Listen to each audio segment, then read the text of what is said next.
nous avons tous la responsabilité redoutable de faire de la Côte d'Ivoire une nation unie, pacifique, fraternelle, soucieuse de son développement pour le meilleur avenir de tous ses enfants. Félix Houphouët-Boigny. Cette vidéo est consacrée à une autre valeur attachée à la citoyenneté, tout aussi importante que les autres, qui est la loyauté. Comment peut-on définir la loyauté? Eh bien, la loyauté, c'est la vertu qui pousse à l'accomplissement achevé, parfait, des devoirs personnels et des engagements librement contractés. Au sens strict, la loyauté s'appelle aussi fidélité. Donc, fidélité aux engagements qu'on a pris. Accomplir ce qu'on a promis, faire ce qu'on doit malgré les difficultés, et ce qui doit caractériser l'homme de façon générale, et en particulier les citoyens. Parce qu'un homme qui a promis doit respecter sa promesse. De la même façon, les citoyens qui ont des droits et des devoirs envers l'État, envers les uns et les autres, doivent respecter ces engagements. On peut illustrer cela un peu. Un soldat, par exemple, par loyauté envers l'État, ne peut pas déserter son poste parce qu'il y a un danger qui vient. Il est là justement pour défendre la patrie. Donc, et un autre exemple, un salarié qui est dans une entreprise, par loyauté, doit veiller aux intérêts de cette entreprise qu'il emploie et grâce à laquelle il vit, grâce à laquelle il s'occupe de sa famille. Et un troisième exemple, un agent ou un fonctionnaire de l'État, par loyauté, doit respecter fidèlement ses engagements envers l'État.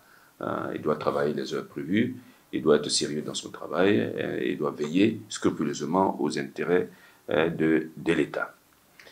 Alors, la société comporte d'innombrables rapports entre les hommes.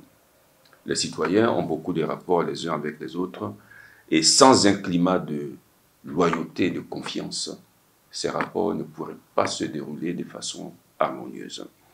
Parce que ces rapports, bien sûr, s'il y a de la méfiance partout, ces rapports dégénéreront, vous en doutez bien, en pure coexistence, qui immanquablement générera l'insécurité et la méfiance généralisée. Et quand c'est comme ça, vous le savez bien, le tissu social s'effiloche fatalement et la société finit petit à petit par se désagréger.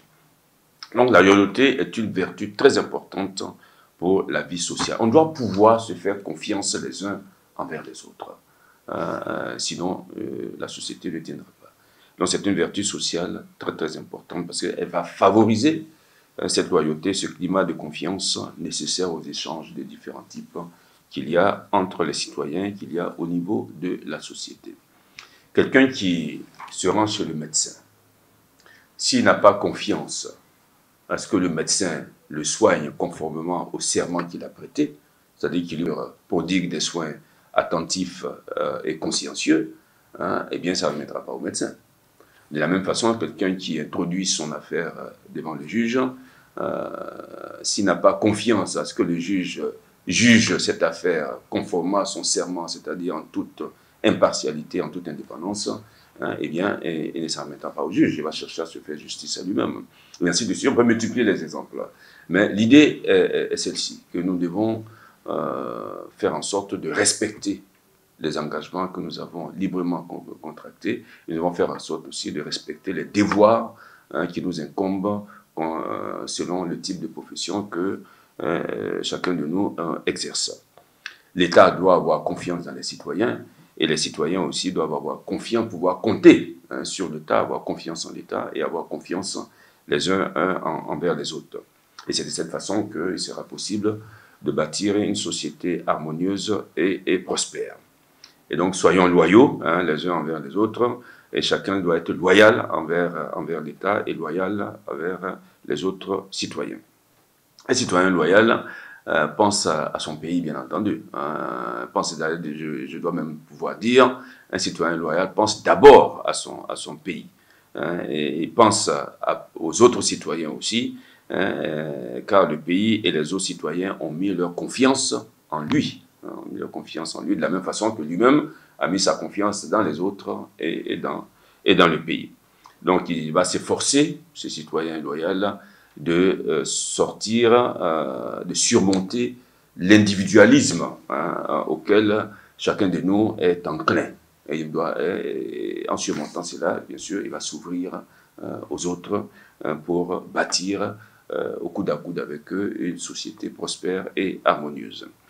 Et nous devons savoir tous qu'un citoyen est d'autant plus meilleur citoyen qu'il s'efforce tous les jours, chaque jour, et en tout temps, de répondre présent à ses engagements, de répondre fidèlement à ses engagements et d'accomplir fidèlement ses devoirs. Nous devons tous intégrer petit à petit cette règle fondamentale qui est la loi du devoir. Un citoyen doit être un homme de devoir, accomplir ses devoirs professionnels, accomplir ses devoirs familiaux, accomplir ses devoirs sociaux. Nous devons tous intégrer cela. Et pour ça, la vertu de la loyauté nous est d'une grande utilité.